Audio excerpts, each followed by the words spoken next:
What happens on Fox News in the U.S. affects the entire world. And the Murdoch media empire spans that world, as our viewers in the UK and Australia know all too well. In Australia, the former Prime Minister Malcolm Turnbull ripped into Rupert Murdoch at a recent parliamentary proceeding. It is quite rare to hear someone of Turnbull's stature speaking out so bluntly against the Murdochs. So I wanted to find out why and what he wants all of you to know. Watch. The Murdoch media empire has enormous political power. It is the most potent political force in Australia. It does not operate as a conventional news or journalistic operation any longer. Its influence in the United States, in Britain, in all of the countries where it is to be found is now utterly partisan. It is more like a political party, but the only members are the Murdochs. And as you know, it has driven populist right-wing agendas, denying climate change, supporting extremism on the right of politics, of populist politics, to the extent, most irresponsibly of all, you might think, supporting the proposition that Joe Biden had in fact stolen the election and was not legitimately elected president. And that, of course, was directly connected to the sacking, the assault, a violent assault on the United States Capitol, a shocking event and one of the darkest days in America's political history. You, Mr. Turnbull, seem more disturbed by the attack on the U.S. Capitol than a lot of people here in the United States. A lot of conservatives are trying to deny what happened and pretend it wasn't that bad. But I appreciate that you saw it for what it was. Well, it was an assault on democracy. It was, and you see, what Murdoch has delivered, largely through Fox News in the United States, is exactly what Vladimir Putin wanted to achieve with his disinformation campaigns, turning one part of America against another. So exacerbating the divisions that already exist in American society and undermine the trust Americans have in their democratic institutions. Now, that was the objective of the Russian disinformation campaign, and that is exactly what has been delivered by Fox News and by other players in that right-wing populist, media ecosystem. And it is, in effect, what they have created is a market for crazy. They've become unhinged from the facts. It is now basically, they've worked out that you can just make stuff up.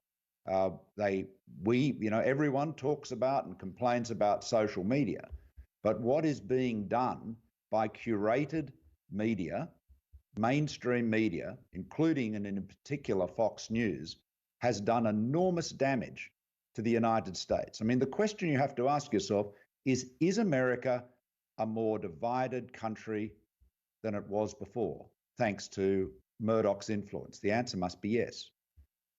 Do Americans have less faith in their electoral institutions and their legitimate institutions of government as a result of Murdoch? Yes. Now, that is a terrible outcome. That is a terrible outcome. You said Murdoch's created a market for crazy. I've never heard anyone say it quite like that before. A market for crazy. And if this clip is re-aired on Fox News, they'll say, you're insulting all of Trump's supporters. You're insulting all of conservative America. And they would say that's going to harm your cause. Have you thought about what the right way or what the most effective ways are to combat the so-called market for crazy? Look, when somebody tells lies and spreads misinformation and you call them out, you are calling out the liar, not the people that have been taken in by the lies. They're the victims, right? So, Murdoch has to take responsibility for what he has done. Politicians take responsibility. They come up for election every few years. The power that is exerted by Murdoch, and in such a partisan way. I mean, this is, look, I've been involved in the media business most of my life, since the mid-'70s, early 70s, in fact. And, you know, I grew up with newspapers that some of them leant more to the left, others more to the right, but they basically reported the news straight. And on election day, they would say, you know, vote for this party or vote for that party. Fair enough. What you now have with Murdoch, and you see it with Fox News, so Americans don't need, you know, an Australian to tell them this, but what you see now is just undiluted propaganda. Fox CEO Lachlan Murdoch has relocated near you. He's relocated to Sydney or thereabouts.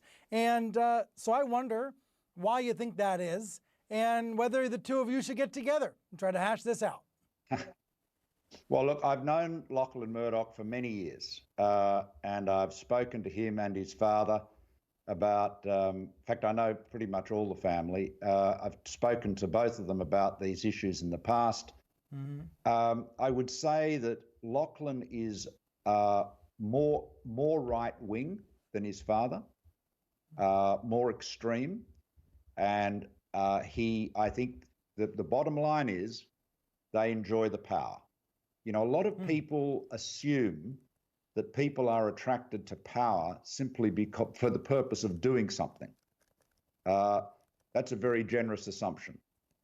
Many people in the media, in business, in politics, are attracted to power for its own sake. And asking them, why do you want to exert this power, is like saying to somebody, you know, why do you want to have sex? It's an urge.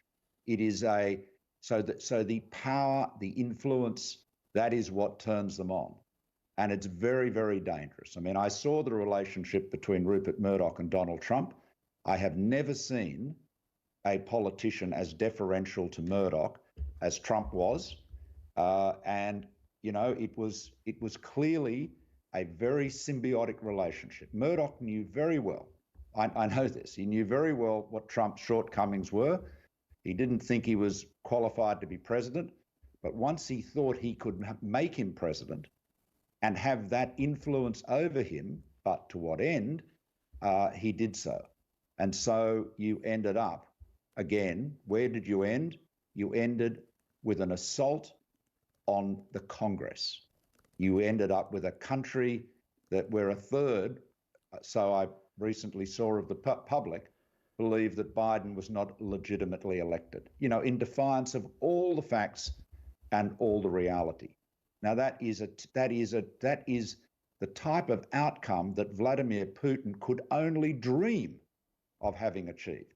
But it was done by Rupert Murdoch and Lachlan and their organisation, and they are not held to account at all, but they should be. And speaking of the Murdochs, the family divide is starker than ever. Lachlan's younger brother, James, who left the family business in disgust, signed an open letter this week defending democracy, defending voting rights. Meanwhile, Lachlan defended Tucker Carlson and dismissed the ADL's call to action after Carlson invoked the racist white replacement theory. A tale of two brothers, and who will be in charge in the future.